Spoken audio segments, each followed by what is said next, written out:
what are their pain points? Where do they have friction with the process of buying or selling? And that's the kind of content that you create. Like, the best marketing you can do is to answer people's questions and solve their problems. They'll love you when you do that, right? We don't wake up in the morning saying, God, I want to see some ads and I want people, pitch me on stuff. But if somebody can help me be smarter and learn more and solve my problems, that's great marketing. So the process on that was really collaborative.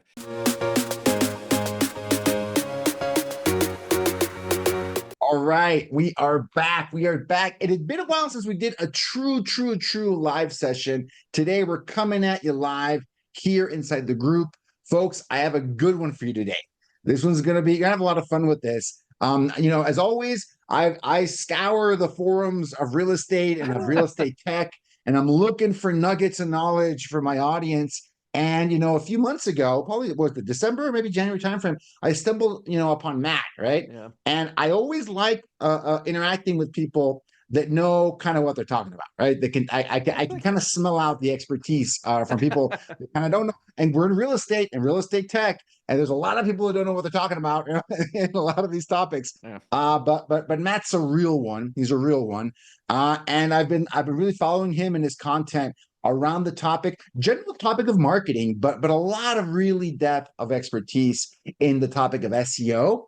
And I want to say maybe more than search engine optimization, it's like a Google optimization for your business and the different features they make available for us, right? So without further ado, we've got Matt McGee here today. Matt, why don't you tell us a little bit about your journey, how you got into real estate? I know there's a story there, and why SEO? Why Google as an area to build all this expertise?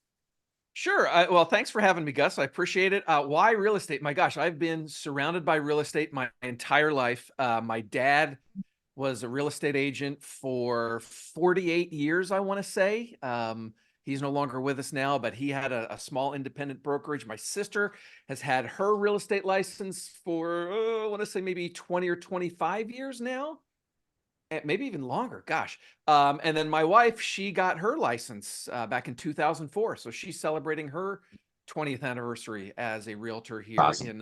in Tri-Cities, Washington. So yeah, I remember as a kid, like my dad would bring home the big thick blue book of MLS listings, and I'd thumb through it when before everything was online. And so I've been surrounded by The it my whole fax life. machines, like fax it Oh, over, send it down, boop, boop, yes. boop, beep, beep, beep. Right. I love it. Yes, and I heard all the stories about the mortgages and this and that, and it was just like kind of soaked in over the years.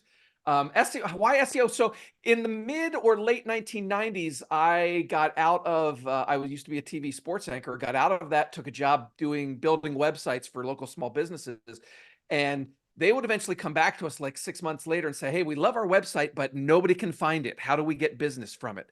And this was before Google. This was when like Alta Vista and Lycos and Excite were the main search engines. So I had to kind of like teach myself SEO. And so that started in the late 1990s. And then I sort of hung up my own shingle and did my own consulting, worked for some big marketing agencies, some SEO agencies.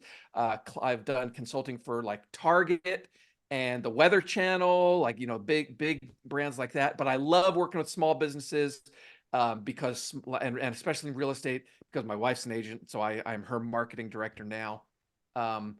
Just like small businesses, like you can have such an impact on a person's business and life and like really change the direction of like everything that they're doing. And so I love working with small businesses. So yeah, I that's love it. that's kind of like a nutshell. So you got in it, in the 90s. Holy cow. So you're Yeah, right. old time. It wasn't Google optimization back then. It was true search engine, Yeah. optimization. So Matt, you're an OG. You know what this is about. You've been around the block. How has the game changed from, maybe you don't have to go back to the 90s, but at least the Google era? How have things changed in the Google era? Because there is I don't want to say it's a conventional wisdom. I want to say it's maybe a myth understanding, emphasis on myth, that SEO's over, right?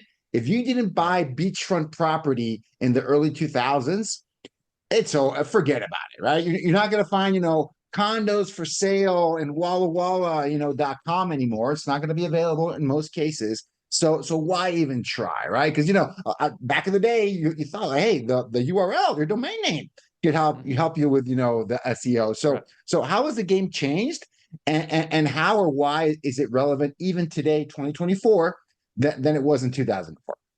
I mean, I'll tackle the relevance part first, because I do see that a lot, Gus, on Facebook groups, and you probably see it too, where like some people will say, "Oh, your website is a waste of time," and all that. And I would just say to that, like, think about your own behavior when you need a business in some sort of area that you're not familiar with.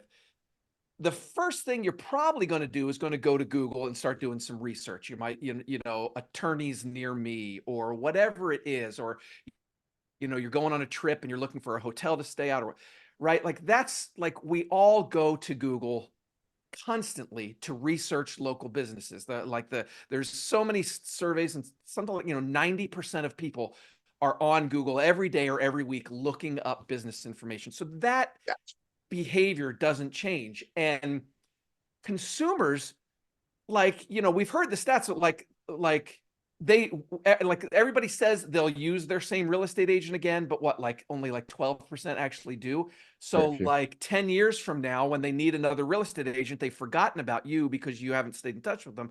They're going to go to Google and they're going to start looking for real estate agents. So I mean, it's still very relevant. And I would just like, I like to, if I get in a really feisty mood, I like to like point out like like for the last 2 years, my wife, like SEO has been my wife's number one source of leads and number two source of closings, like $150,000 in GCI just from SEO. So if agents want to say that it doesn't matter and it's not relevant in your website, like that's great. If you live in Tri-Cities, Washington, totally ignore your website, please do it, Don't because do it. it's It's useless. It's useless. yeah, it's such a waste of time. Like focus on social media and other things.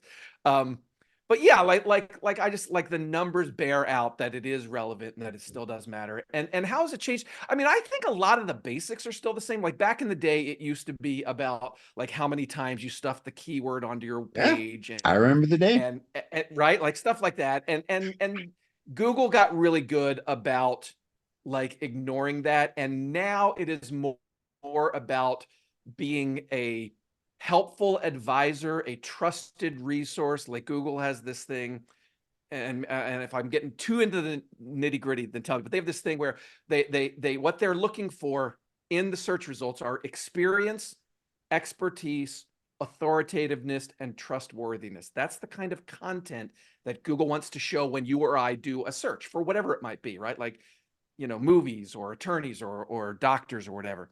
And so it's about presenting yourself as the best agent in your market. And I say, when I talk to agents or whatever, I say, you might be the best real estate agent in your market. You might have all the knowledge. You can answer any buyer or seller's question. You have tons and tons of sales. But Google has no idea unless you're putting that on your website, right? Like, so you have to take all that knowledge and get it onto your website. And that's like really what SEO is about. I got it. I got it.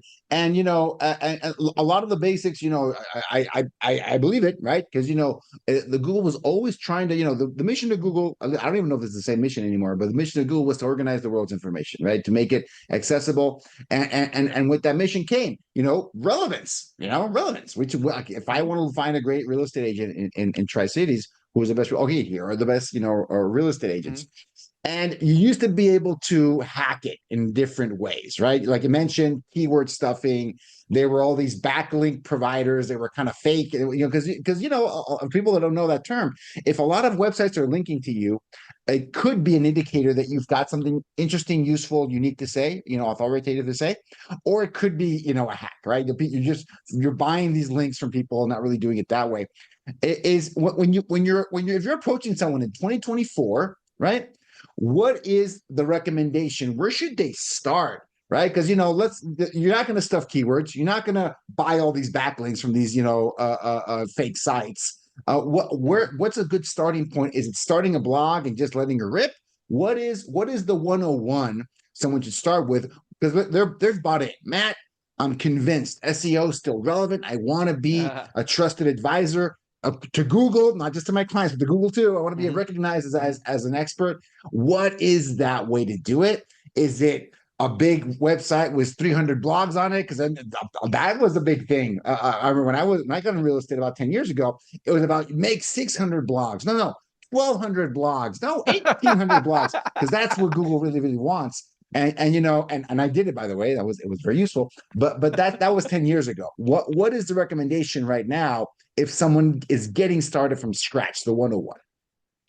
Yeah, I mean, I think 101 level type stuff is, obviously you need a website, and yes, you do need a blog, because there's a whole universe of keywords that somebody's searching that will not be answered just by your homepage or just by your Google business profile, that sort of stuff. I would say your Google business profile is also a 101 sort of thing. So like I talk about this universe of keywords. So let's say I live in Tri-Cities, Washington. If I am moving to Miami and I'm looking for a real estate agent, I'm probably going to type best real estate agents Miami, or Miami realtors, or something like that. Anything that is specifically, any kind of search that is specifically for an agent, your Google business profile covers that.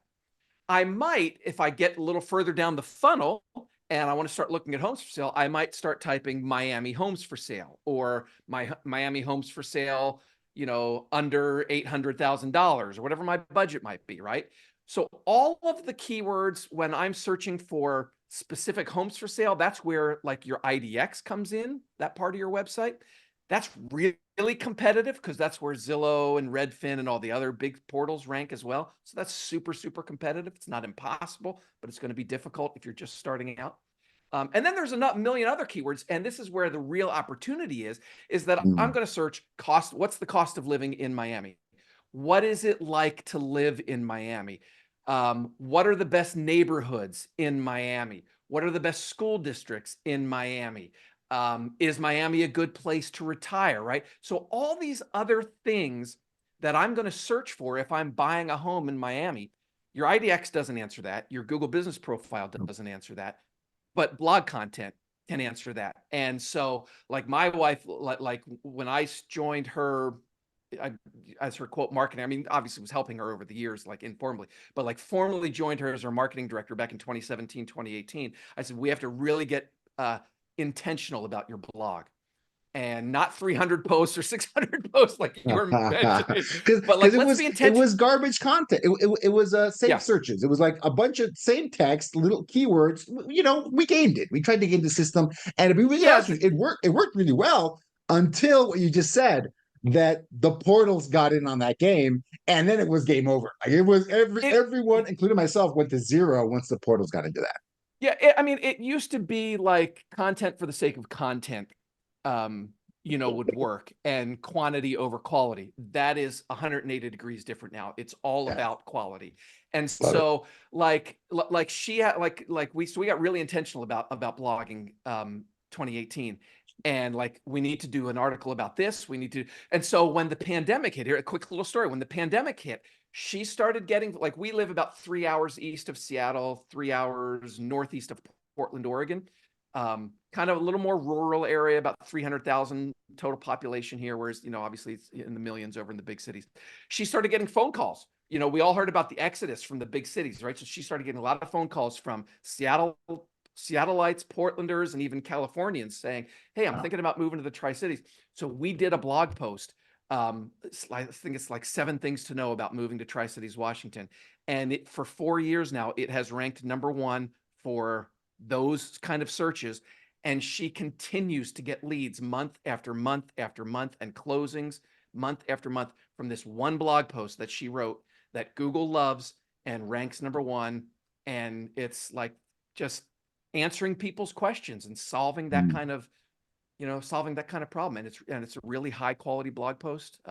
Yeah, I mean, that's what I think, that's I think probably the biggest change is what we were just talking about, is that it's all about quality now. Like, you can't just go in and half-ass it. You have to be intentional and really put great material on your website. And Matt, because I think that's what Google always intended, right? But they've been trying to find ways. Okay, what's a proxy for that? What does quality mean?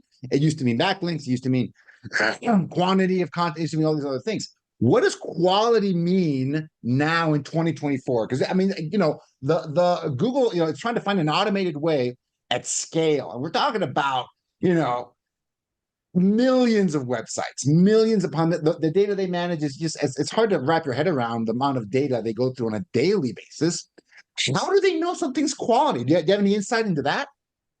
Yeah, I mean, they just and they just rolled out. I mean, we are here. It's March 7th, as you and I are talking right now. Just this week, they announced several new algorithmic updates that, if you read between the lines, and in some of it in their documentation, you don't even have to read between the lines. They are targeting low quality Chat GPT AI generated Ah, content.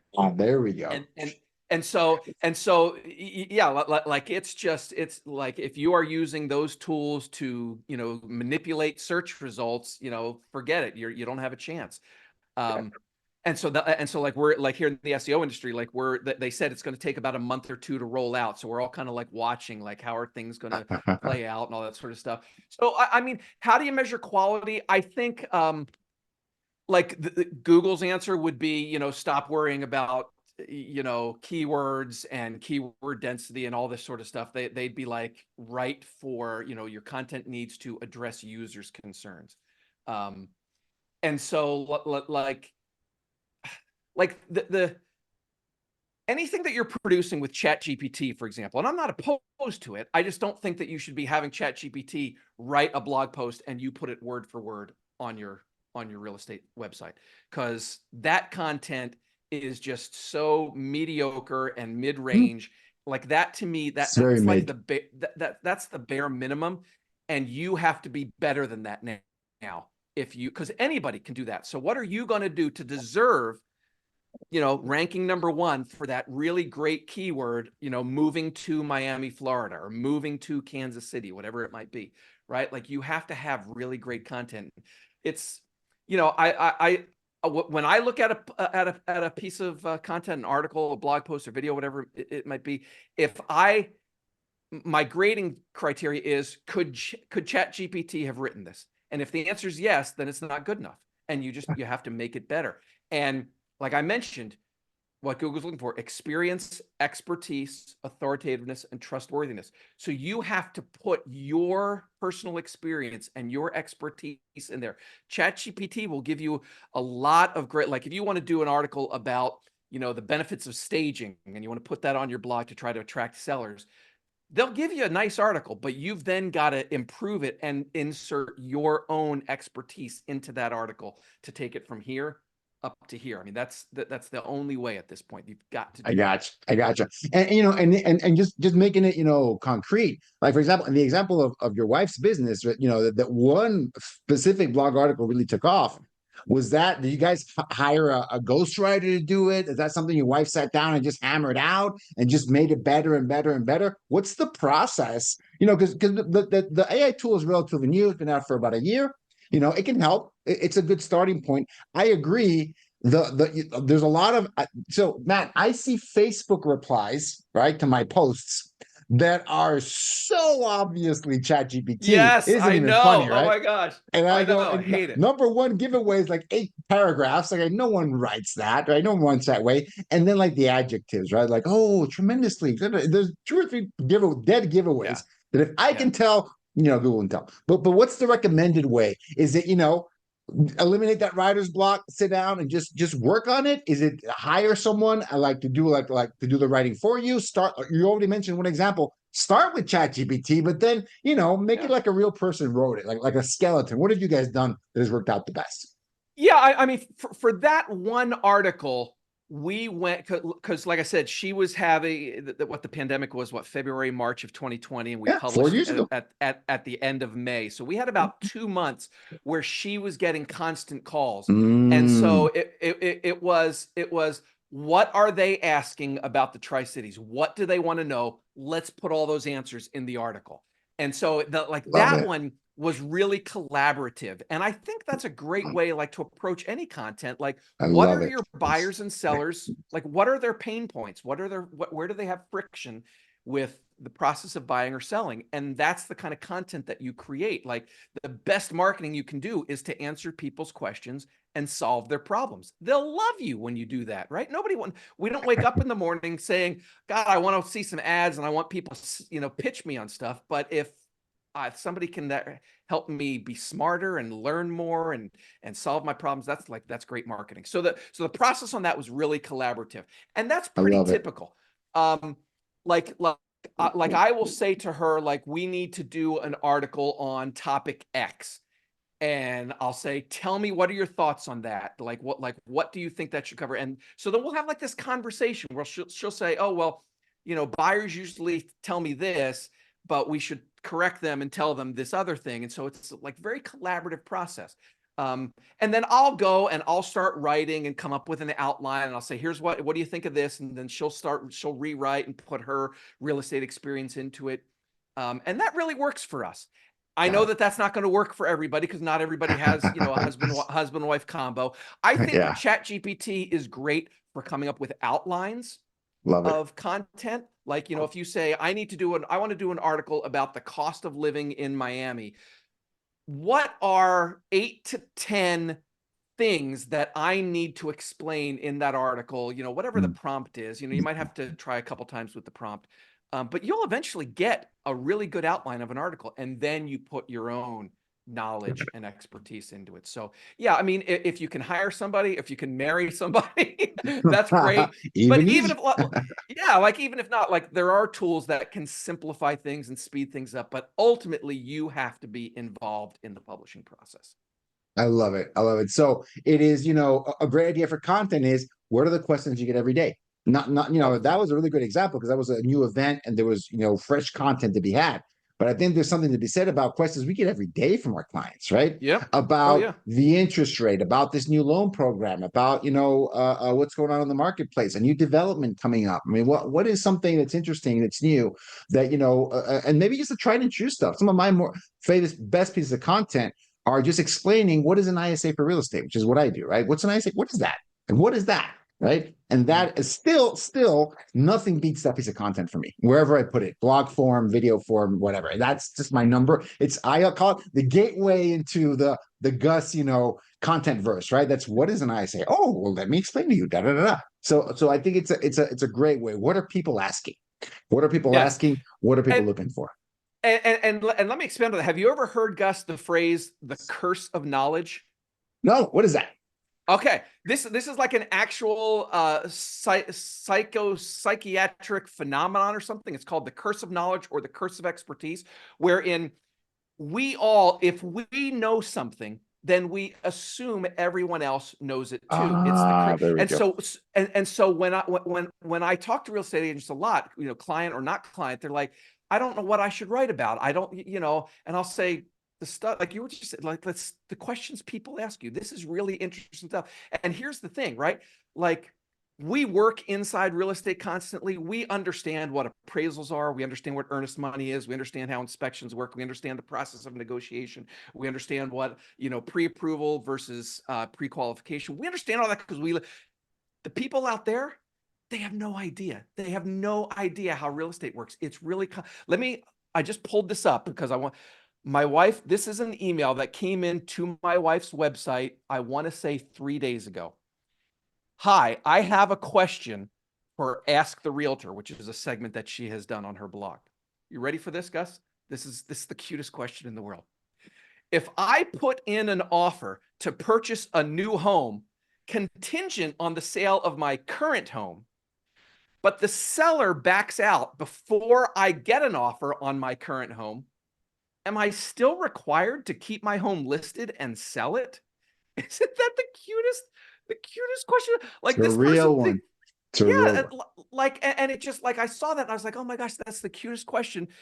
And it just speaks volumes to how Yeah, little people understand about how the real correct. estate process works. So, I mean, you're absolutely right. Like, all the questions that your buyers and sellers ask, you get, like, is that something I need to have on my blog to answer people's questions? Because if they're asking you in person, they're probably asking Google too, right? So yeah, it's great, Yeah, great point. 100%. And I love that. Like ask the realtor, like a Q&A a Yeah, segment, a Q&A process. And it's one of those things, and I love that person knowledge, because because I have that. It happens to me because I create a we lot all of do. content. So Yep. I run into that. But one of the things that helps me kind of stay grounded is, if I don't get questions directly, I'm out there looking for them. I'm always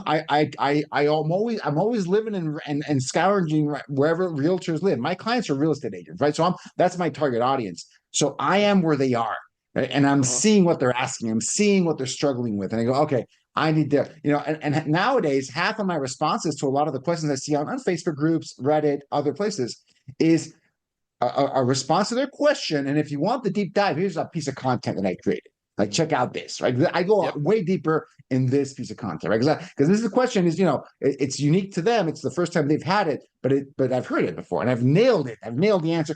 Check out this piece of content. You're going to really enjoy it, and I'll drive some engagement to that. I love Yes. that because that Yeah. is Yeah. a real problem. It is a real problem, even when you're Absolutely. flex that muscle. But one thing that happens, Matt, this has happened to me. Once you start flexing that muscle of generating content ideas, you realize it's everywhere, like everywhere and everything. You can always talk about the inspection you had today, that bidding war that went this way instead of going that way, that reaction, that pitfall in the negotiation, in the contract, and then looking at homes and these communities and like pros and cons. You can do pros and cons at the city Yep. level, the county level, the Eastern Yes. Washington, the Great. That's neighborhood great SEO level. content. Yeah, Yeah. it's really good stuff. So I think once you kind of flex that muscle a little bit, I mean, you kind of the sky's the limit. So, but let me go back to something you said earlier because you mentioned two scenarios when we're talking about search. One was the one we mentioned, searching about answering questions and that aren't dominated by the big portals, questions you can actually win at. That's a great one. But you also mentioned Google Business, right? Google My Business, now known as Google Business Profile. So, Yep. so tell us a little bit more about that because I discovered this fairly recently, right? That you can optimize that too, not just the search Sure. engine results. You can optimize your results on these business profiles. So what is that, and how do you do that as an agent? Right, go for it. So sure, it's called Google Business Profile and it's free. And if anybody that owns a business, whatever industry you're in, you can have a Google Business Profile so that when a searcher goes to Google and they might be looking for plumbers near me or, drywall repair near me or whatever, or carpeting near me, whatever it might be, realtors near me, real estate agents, Seattle, Washington. That's where when Google is going to present a list of businesses, it wants to show businesses that it knows about that have signed up for your Google Business Profile. So if you do a search, for example, say you're moving to Seattle and you type in best real estate agents Seattle, you're going to probably see some ads at the top. Somewhere on the page there, you're going to see a map and you're going to see three businesses usually is what it is. That's called the local pack. And those three businesses that are listed there, you're seeing their Google Business Profiles. It's separate from their website. They may or may not have a website. You don't have to have a website to have a Google Business Profile. And you go to google.com/business and you just click the blue buttons and it just walks you through the whole step of giving you, what's your business name, what's your address, what's your phone number, give me a description of your business and all this sort of stuff. And you just walk through the steps. Then it'll have to verify your business and go through that. And then at that point, you are basically eligible to rank when someone searches for real estate agents near your address. So if you are a real estate agent in Seattle and somebody searches for real estate agents in Tacoma, you're probably not going to rank because you're too far away, right? So it's good for ranking in your local market, in your Yeah. direct immediate area. And yeah, like everybody should do it. And I see a lot of agents like, I need somebody you can hire somebody to do it, but it's really easy enough that you can do it yourself, right? There's companies, whole companies have spread it Oh, up I to know. kind of walk agents through that, right? Yeah, Yeah, 100%. yeah, there are. And I have clients that have asked me to help them with that, and I'm glad to do it, but it's really the kind of thing you can do it yourself. And it's just like going through the process and step by step, they kind of walk you through it. And yeah, Yeah. it's an absolute, like I said, it's 101. That's definitely SEO 101. You got to do it. And but you don't even need a website for this, right? So my True. intuition says Google uses something else to rank those people. So it's not so I guess the content, the answering questions kind of goes out the door. What does it use to figure out who are the top three? Does it like sort through people? What indicates that it's a high quality result in that Yeah. business The, pack? Right. There are so having been around the SEO industry for as long as I've been, and like I'm in you know, multiple Slacks where SEOs hang around. One of them is just about local SEO, and so speaking at conferences anyway, a lot of us in the local SEO industry, we do a lot of testing of what works and what moves the needle, and what buttons to push and all that sort of stuff. And we've basically kind of come to the conclusion that right now there are 8 things that influence how your Google Business Profile ranks when somebody searches. Obviously, as I just mentioned, location is one of them. If you're in Seattle, you're not going to rank for real estate agents in Tacoma, right? Like, so that's one of them. The number of, let's see, the number of reviews you have, that is a ranking factor. The more reviews you have, it's never like the person that has the most reviews ranks number one, then number, it's never in order, because all of these things kind of like play together, and algorithmically Google figures out which is the best, you know, to show for the result. But the more reviews you have, the better. There are things in there. So it's called, what is it called? They're called attributes, I believe is what they're called. It may not say, yeah, I think it does say attributes right in the Google. So you can say that I identify as a woman-owned business.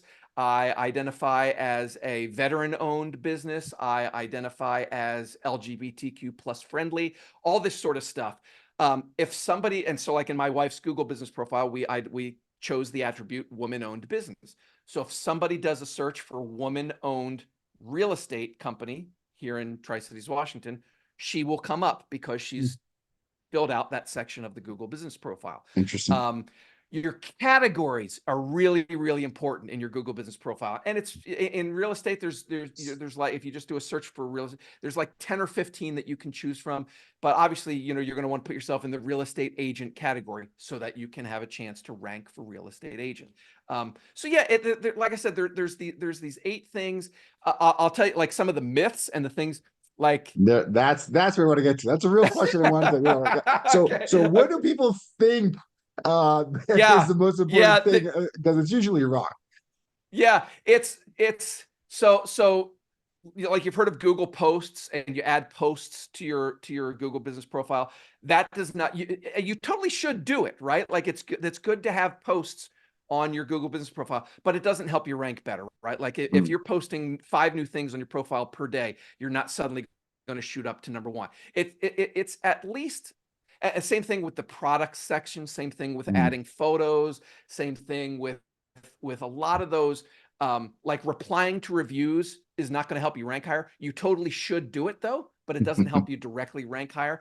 A Okay. lot of those other things that don't directly impact rankings, I think they can have like an indirect influence on rankings, because I think the more you post and you add new photos and you add updates and you add products and all that sort of stuff, as people engage with your business profile and they start clicking to visit your website, or they call or they message you, I think that's a signal to Google that there is a positive signal that people are engaging with your profile. So I think it might have an indirect impact on rankings, but like posting 5 times a day is not going to suddenly make you Got rank it. number 1 in the That local.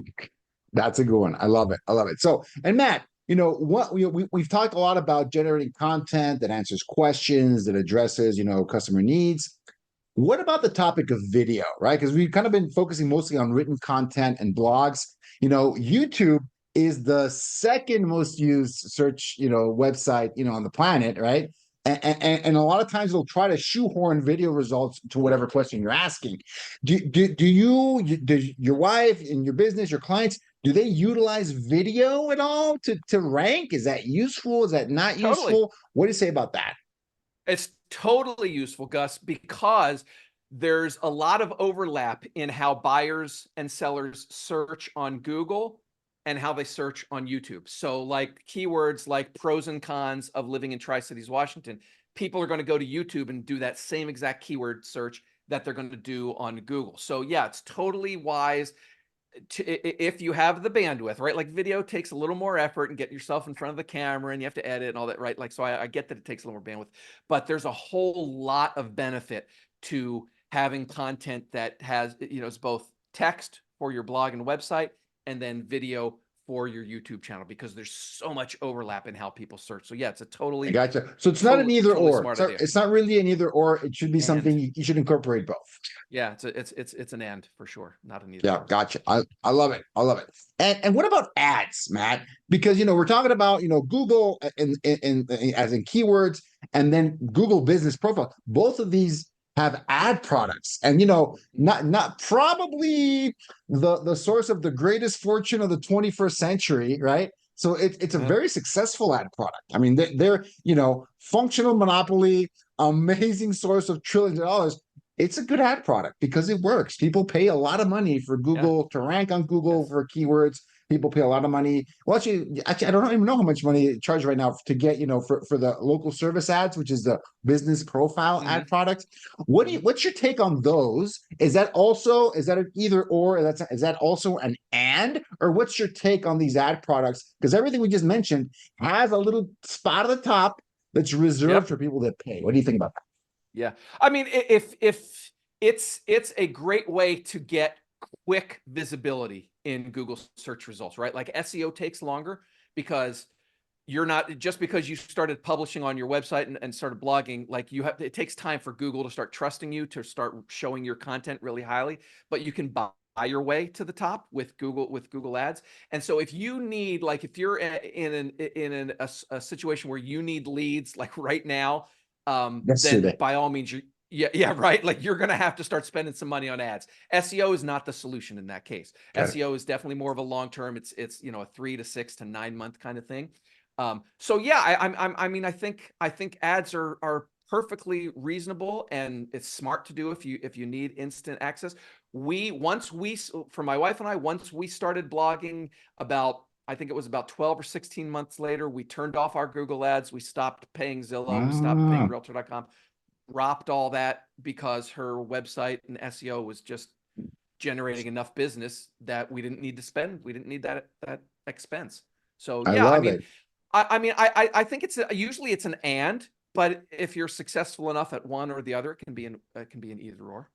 I love that. I love that. And Matt, I want to be mindful of the time, but I want to leave with this question. What is a reason? You mentioned some timeframes, potential timeframes. What is a reasonable expectation if someone just is watching this video, they're convinced, they're saying, you know what, I'm all in. I'm gonna start creating content for my website. I want to rank for some of these, customer inquiry, more content oriented keywords. I want to go all in. Should they be publishing an article a week, an article a month?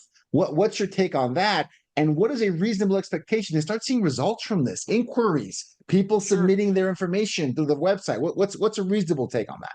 Yeah, I mean, that's like probably the most common question that I get asked. So I think like when I work with clients, we try for at least one blog post per week. If you can do Love it. more, by all means, do more. If you can do 2 or 3 and they're quality, like, again, like we talked about earlier, Gus, don't just put them out there crap for the sake of crap, right? Don't publish just for the sake of publishing. But at least once a week is kind of the cadence that I like. And then in terms of how long does it take to see results, it depends on how old your website is, how long you've been doing this. So like I met with an agent earlier this week. They've been blogging, I think they started about 2019, but was really Yeah. sporadic. They got more serious, I think it was late 2022, so about 16, 18 months or so ago. So they're in a better position than somebody who's had a website for 5 years but has only published, maybe 20 blog posts over 5 years. So the answer to how long kind of depends on where you're starting from. And so if you're starting from scratch, it's going to take a while. And it's going to take a lot of frequent posting in that case. If you're starting from a little further up the hill, then maybe you don't have to post as often and publish as often, and it might take a little less time. There's no blanket answer to that. It just kind of depends on where you are in that journey. No, that's the right answer. There's no black and white situation. It's the engineering answer. It depends. It depends, right? Yes, 100%. exactly. I love that. I love that. Matt, this has been pure joy. I love it. I love Well, talking thanks for shop, having me. with people that are experts in these areas. This is great. Matt, if someone has a follow-up question, if someone wants to continue the conversation with you, what is the best way to reach you, to work with you? How does that work? Sure. I would say start at my website. It's SEOsavvyagent.com. My email is on there. There's a blog, there's services on there. I'll just give my email. It's Matt, M-A-T-T, at SEOsavvyagent.com. Email me anytime with any questions. As you can probably tell, I love nerding out on this stuff. I could talk about this stuff for forever.